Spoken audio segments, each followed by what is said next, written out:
El segundo libro de los Reyes, capítulo 5, versículo del 1 al 15, nos trae la historia de Naamán, jefe del ejército del rey de Siria, que le dio lepra. Y pues esa enfermedad en ese tiempo era considerada una maldición. Y también nos trae a nosotros el recuerdo del santo bautismo, la prefigura del santo bautismo, porque recordemos que el agua es uno de los símbolos de purificación de nuestro cuerpo, de nuestra alma y de nuestro espíritu.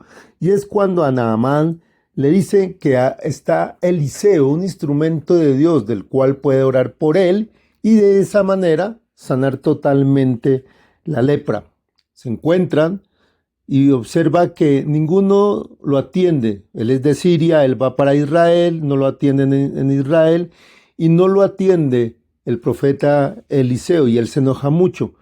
Y ahí es donde entra esa historia, donde una sierva de Israel le dice, tienes que hacerle caso a Eliseo, él es un instrumento de Dios. Ahí entra la primera enseñanza de nosotros.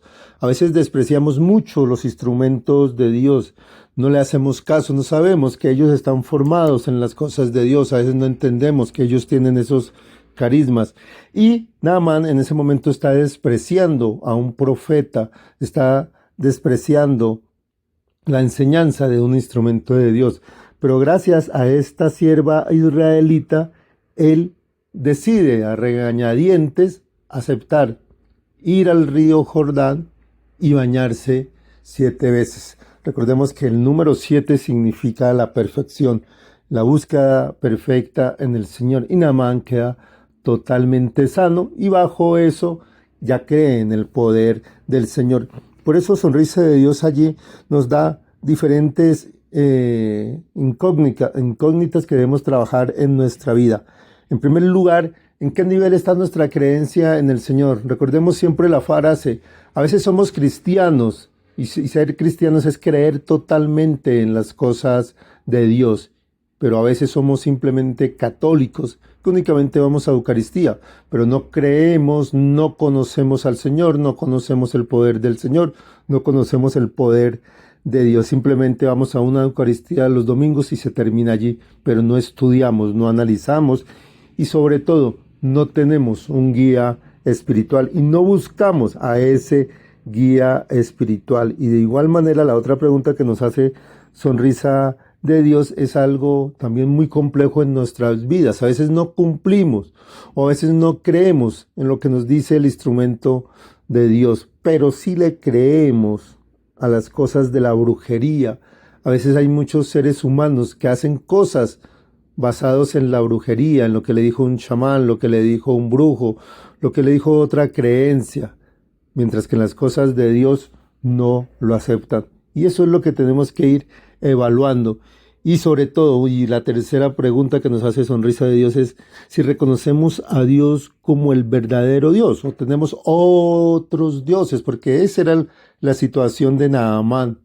Naamán pues era sirio, creía en otros dioses y no creía en el poder de Dios, hasta que tuvo esa bendición de la sanación. Y eso es lo que a veces a nosotros nos ocurre, ¿no? Hay mucha gente que habla de Dios, pero no le cree a Dios, no cree en el poder de Dios y se van hacia otras cosas y sobre todo a la nueva era. Mucha gente hoy no lee la Biblia, no estudia la Biblia, no tiene su guía espiritual, pero le gusta seguir a los gurús, a literatura falsa, literatura que te enseña a cómo comportarte en tu vida, pero sabiendo que esa literatura es de la nueva era. Por eso el Salmo 41 y 42 nos invita a buscar esa agua que nos da únicamente el Señor. Ese Salmo 41 y 42 nos invita a que nuestra alma esté siempre sedienta en la palabra de Dios. Por eso Sonrisa de Dios dice que debemos sentir la necesidad de ir a Eucaristía, la necesidad de comulgar, ¿sí? Que es la invitación. Si tú no comulgas, no estás recibiendo el cuerpo y la sangre de Cristo. Por eso la tienes que recibir, la tienes que buscar, tienes que estar en esa necesidad eucarística de comulgar y de orar, de tener ese diálogo permanente con el Señor. Y finalmente en el Santo Evangelio según San Lucas, capítulo 24 al 30, hay una frase, dice que Elías fue llevado por el Señor solamente a una viuda, la famosa viuda de Serepta, en un territorio donde la gente se estaba muriendo de hambre, donde la gente llevaba 3 años de sequía. ¿Por qué? Porque sus gobernantes habían vuelto idólatras y el Señor quería corregir el camino y no querían aceptar el nuevo camino en el Señor. Por eso nosotros, dice Sonrisa de Dios, que nos debemos sentir los elegidos del Señor. Y para sentirnos elegidos del Señor debemos trabajar todos los días para estar bajo su gracia, bajo su gracia. Y los elementos básicos para estar en esas bendiciones, en esa gracia, porque muchos de ustedes han recibido la bendición del Señor, el poder del Señor, mientras que ven que de casualidad otras personas no la reciben. ¿Cuál es el problema allí? Que no están bajo la gracia de Dios. Por eso Sonrisa de Dios dice que debemos sentirnos elegidos siempre y cuando estemos bajo la gracia y sobre todo que trabajemos todos los días para lograr esa gracia. ¿Y cuáles son los pilares fundamentales?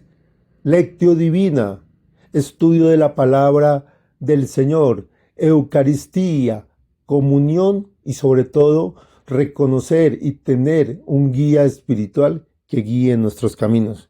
Pidámosle al Espíritu Santo que a través de esta gran enseñanza de Naamán, con su encuentro, con su bendición a través de Eliseo, reflexionemos cómo va nuestra vida, sobre todo en esta época de Cuaresma.